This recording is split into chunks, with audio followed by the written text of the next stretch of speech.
get Bob and Linda, or Bob and Ronnie to come over. I didn't start.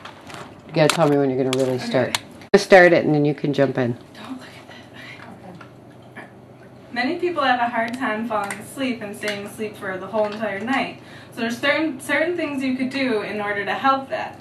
By keeping a good daily routine and a good bed night routine. Also certain foods you should stay away from. Also factors in the bedroom can also affect it. And proper sleeping positions can also affect your night of sleep.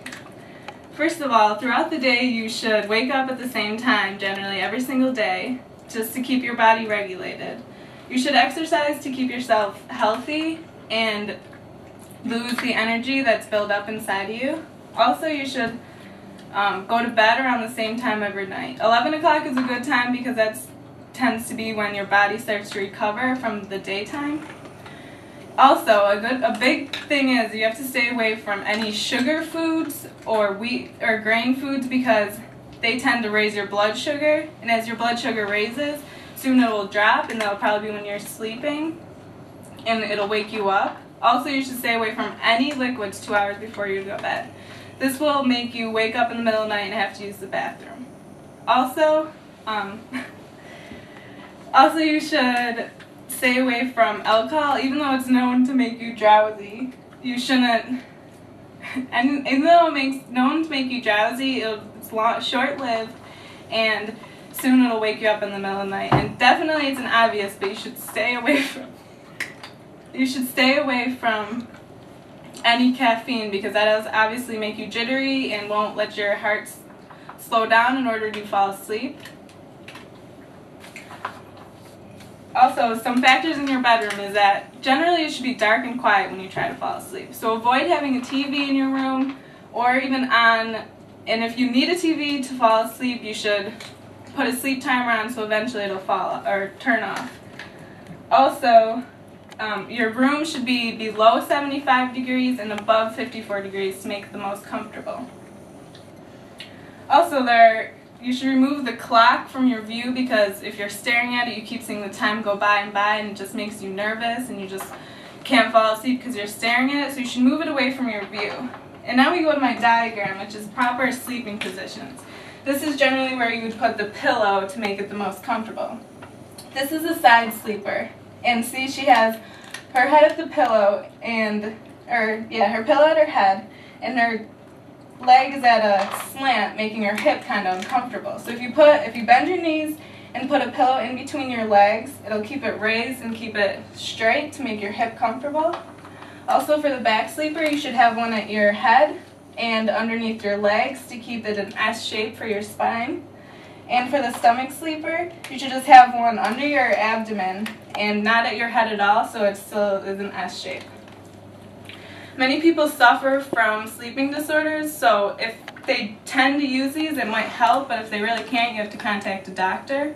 But snoring is the most common, and if you use these proper pillow positioning, it'll get the airflow through your body, and it'll help you stop snoring because the problem is there's not enough air going through the passage. So if you tend to use these tips that I've told you today, you should have a better night's sleep and a night throughout the night.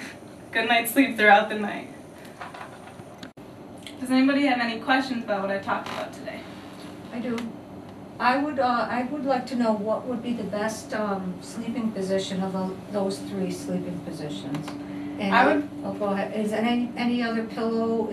Do you prefer like feather pillow or a foam pillow or something like that would be better? Well, I think that the best position to choose out of the 3 is the side sleeper. This is because you have a pillow underneath your head and in between your legs, so your spine is straight rather than kind of tilted in a way or making more of an S shape, and this is just straight across, and it's common for most sleepers. And for the pillow, I think that you should buy a feather pillow because they are comfortable, and a foam pillow will shape to your head and it'll make it a lot comfortable. So if you buy something that's a little more expensive, then it'll work better. Okay, thanks. Any other questions? Yes, I don't have very good sleeping habits as far as going to bed at a regular time, But sometimes if my wife cooks a little earlier in the evening and then I'm hungry at say 10, 10:30 and I want to go to bed usually by midnight, sometimes I'm really hungry. I tend to have a glass of milk, but I was wondering what's something better that I could maybe drink or eat. Yeah, you should kind of stay towards fruit because it'll help you digest a lot faster, or it'll digest faster rather than anything else. And like I said, dairy isn't that good to drink at night because it tends to give you gas, and no one likes gas at nighttime.